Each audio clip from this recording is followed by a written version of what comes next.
Yo, what up, YouTube? It's Ra. We back, and we finna get right into it. The most important thing you can do is be real with yourself. Be authentic with yourself. Keep it real with yourself. And the reason that is a lot of times we get disrespected or people try to play in our faces, and we try to, because we have somewhat of camaraderie with them or somewhat of respect for them, or we go way back, we look at it as it wasn't what it was, and we lie to ourselves, and we gaslight ourselves into thinking that's not what we saw. You know what you saw. If you saw someone's hand in the money jar, you know you saw it. You saw it with your own two eyes. So it's really important to not lie to yourself, to keep real with you, and don't let people take advantage of your kindness. A lot of people, when you give them too much, they think they can take advantage. And the thing about it is because vulnerability is a blessing and a curse. And furthermore, in addition to that, it's all about perception, right? It's all about your perspective. And the thing about it is there's that piece of ourselves that no one should get to see. There's that thing in our heart, in our mind, in our body, in our soul that no one should have access to. Nobody, not even, I don't care who it is, family, friends, relationship. There's always that one thing that no one should get to see. And it's very important that no one has access to that. And that, whatever it is for you, because it's different for everybody. Everyone has a different path. Everyone's a different journey. Everyone has a different thing that makes them them, that makes them authentic, because we're all different. But once you give that up, it's over. Once they have that, it's over. They can do whatever they want with it. Now they have power over you. Now they're standing over you. Now you're in submission to them. Don't submit to nobody. Don't let anybody have that. That, whatever that is, that makes you you. They human, you human, just like anybody else. And no one should have power over you in that sense. Because most people, unfortunately, once they get that piece of you, most people have bad intentions. We like to look at the good in people, but in certain situations, especially the way the world is now, you can't really do that. Now, I'm not saying you got to be hard or cold or hurtful to others, but I just think, matter of fact, I know that doesn't go well because I've been there. And you always think, and it's always that, like, it goes back to following your first mind, where you think, oh, I'm good. I could trust them. I know they wouldn't do that because they've been here thus far, so I know it's good. But you really don't know that, because if you haven't got to that level yet, if you haven't been in that situation with them, you wouldn't know how they're gonna handle it or not.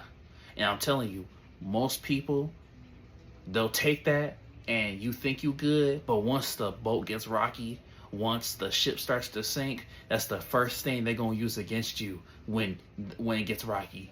That's the first thing they're gonna use when the going gets tough. And it's very important to have that piece of yourself, because you don't want anyone to shame you or put you in a position where you have to look over your shoulder that they're gonna do something to you or throw it in your face. A lot of times we in kinship with people, or we in alignment with people, and we think they own the team, but really they own the team as long as it's benefiting them. As long as it's benefiting them, they team. They like, yeah, I'm on the team, bro. This is the squad. This is the crew. No, they ain't. Soon as it gets rocky, now they're looking at you like, what did you do? And you looking at, what?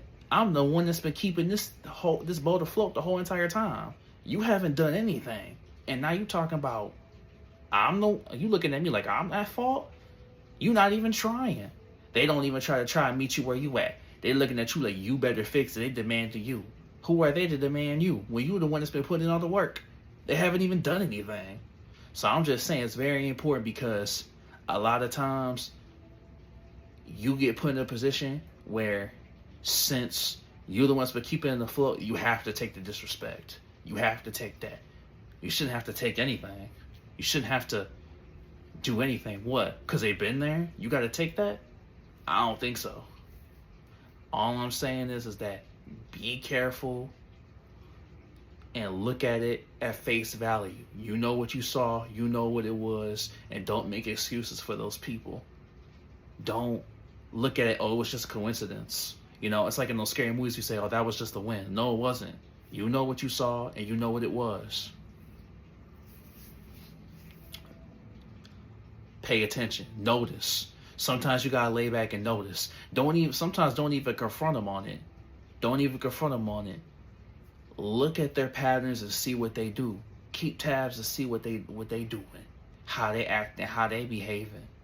Sometimes if you call them out immediately, they're gonna come up with this elaborate story, or they gonna throw it on you. You notice how when you call it out, you tripping. It's always you tripping. You just seeing things. You making a big deal out of nothing. But when you made the slightest bit mistake, it's, oh, they on your head. They calling you out. They yelling at you. But when you call it out, you tripping. It's very, you know what I mean? A lot of people don't want to have that conversation. A lot of people don't want to. They don't want to look at it for what it is when it's hard. So I'm just saying, be careful. Be real with yourself, and don't make excuses for what you saw. But hey, it's Rye. Like, comment, subscribe if you like. And remember, you got this, homie. It's already yours.